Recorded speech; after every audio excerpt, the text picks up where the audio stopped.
गेलेली आहे. आता गोदान करण्यात येते, काय सांगा? खरं तर भोसरी मतदारसंघातील सर्व दानशूर व्यक्तिमत्वांचं मानावं तेवढे आभार कमी आहेत.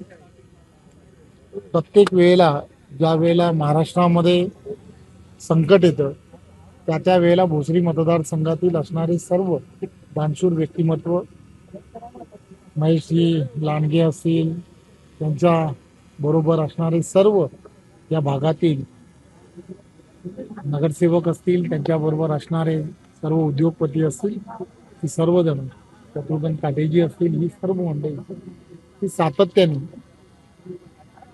पूर्ण महाराष्ट्रातील नागरिकांना आवश्यक असणाऱ्या जीवनावश्यक वस्तू पोहोचवण्याचं काम करतात.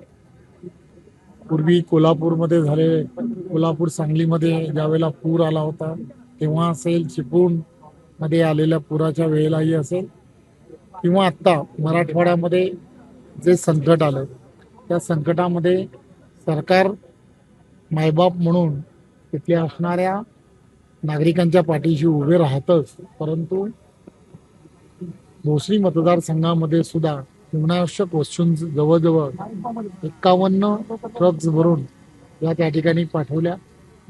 त्या ठिकाणी पशुधनही मोठ्या प्रमाणामध्ये तिथल्या शेतकऱ्यांचं मृत्युमुखी पडलं होतं आणि म्हणून तिथल्या शेतकऱ्यांना 300 गायी देण्याच्या संदर्भातला संकल्प या भोसरी मतदारसंघातील या सर्व मंडळींनी केला आणि त्यापैकी आज 106 गायी या त्यांना सुपूर्द करण्याचा आज त्यांनी कार्यक्रम केला.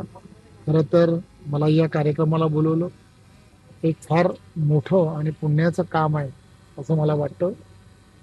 ही सर्व दानशूर व्यक्तिमत्वांना खूप खूप आभार मानण्यासाठीच खरं तर मी इथे आहे. धन्यवाद. महायुतीच्या सरकारने ऑलरेडी या संदर्भामध्ये जे काही निर्णय घेतले आहेत आणि सर्व दिवाळीच्या अगोदर बऱ्याच शेतकऱ्यांच्या खात्यांवरती ऑलरेडी त्यांना जे जे आवश्यक आहेत तो निधी जो आहे तो पोहोचवला. भाजप निवडणुका एकत्र चांगला दिवस आहे.